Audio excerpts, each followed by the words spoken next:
When Sarah first stepped onto the dusty grounds of Ravenwood Boot Camp, no one gave her a second glance except to laugh. She wasn't strong like the others. She didn't bark orders or puff out her chest. She was just a simple woman with a soft voice and kind eyes, wearing boots too big for her feet and a uniform that looked borrowed. The other recruits called her dead weight behind her back. Some didn't even bother to whisper. But Sarah didn't flinch. She quietly cleaned her bunk twice a day, folded her blankets so perfectly the drill sergeant couldn't find a wrinkle, and kept her head down when the jeers got louder. As the days dragged on, the grueling training pushed everyone to the edge. Mud, sweat, and bruises became the new normal. While the toughest recruits competed to show off, Sarah stayed in the shadows helping the cooks, patching up blisters and giving up her rationed water to anyone who needed it more. No one noticed the small things she didn't till the night something went terribly wrong. A sudden alarm split through the dark camp, jolting everyone awake. There was smoke in the air, shouts in the distance, and a faint smell of burning fuel drifting on the cold wind. Panic spread like fire itself. Strong men froze, unsure of what to do. The chain of command broke down in seconds as fear took over. And in the middle of the chaos stood Sarah, clutching a battered flashlight, eyes scanning the darkness for something only she seemed to see. No one could have guessed that this quiet woman mocked and ignored would be the only one standing between the entire base and a disaster that could wipe them all out by dawn. But as the flames drew closer, Sarah took her first step forward. Sarah's hands trembled as she held the flashlight steady, its weak beam cutting through the thick smoke curling around the barracks. Shouts mixed with coughing as recruits stumbled over each other, some too scared to move, others running in circles with no plan. Somewhere beyond the camp's fence, an explosion echoed, shaking the ground under her boots. She knew she didn't have time to be afraid. No one at Ravenwood Boot Camp knew who Sarah really was before she signed up. They only saw the plain woman who barely passed the fitness test. But Sarah had spent her life fixing problems no one else wanted to face. Growing up in a small town, she learned to stay calm when storms knocked out the power and floods swallowed the streets. Her father, an old mechanic, taught her how to listen for what was wrong instead of just looking at what was broken. Maybe that's why, when the first alarm blared tonight, Sarah noticed something the others did in single quotes. Between the panic and the smoke, she smelled leaking fuel, felt the faint vibration under her boots. Something was wrong beneath the mess halls. She pushed through the confused crowd, calling out to anyone who would listen. But her voice got drowned out by orders barked by frantic officers. They were too busy pointing fingers and yelling for backup to see the real threat. Sarah slipped into the shadows again, flashlight bouncing off dark walls and oil drums stacked where they shouldn't be. The deeper she went, the clearer the danger became. She found a cracked pipe dripping fuel into a line of old barrels, sparks flickering nearby from a busted generator. If just one spark reached the fuel, the whole base would go up in flames. She knew she had minutes, maybe seconds, to do something no one expected her to do. Sarah crouched low beside the leaking pipe, her mind racing faster than her heartbeat. She could hear distant yelling, the sound of boots pounding the gravel.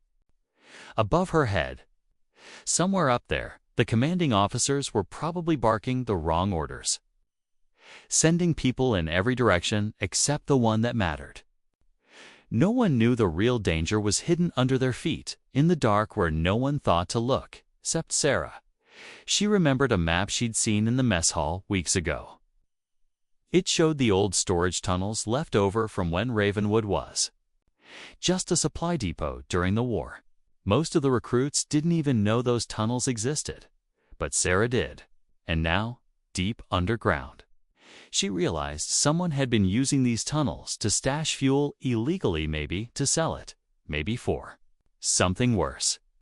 Whoever did it must have messed up the piping, creating a ticking bomb no one noticed until tonight, while Sarah worked to figure out what to do.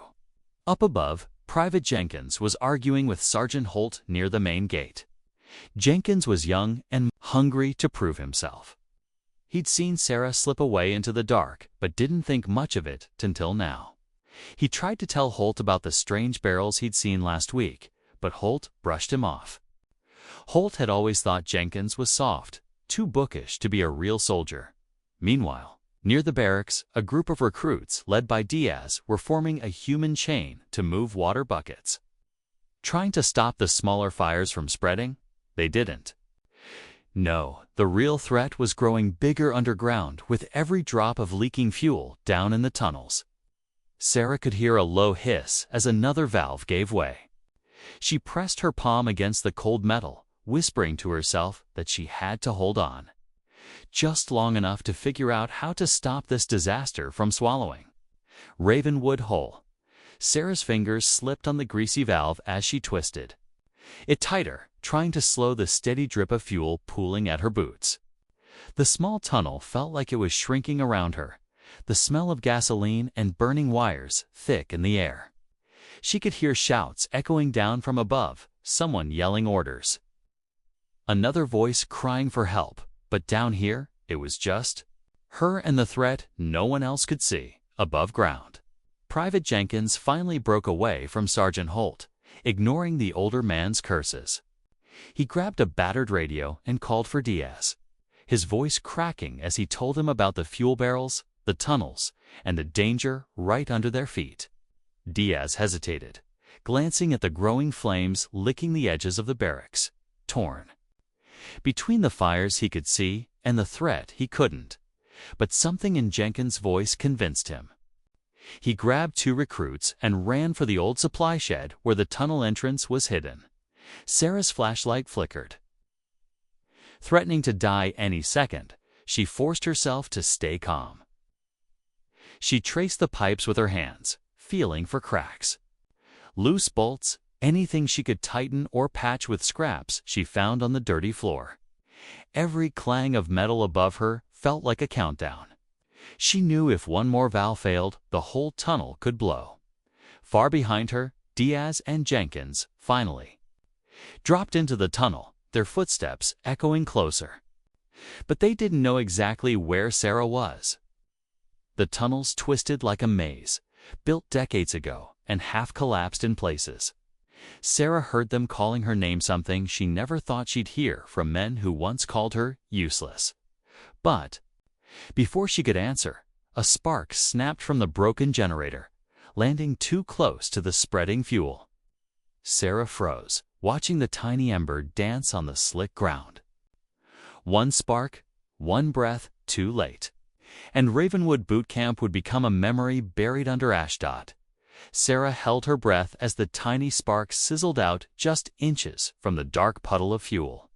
She forced herself to stay focused, but her heart slammed so hard she thought her ribs might crack.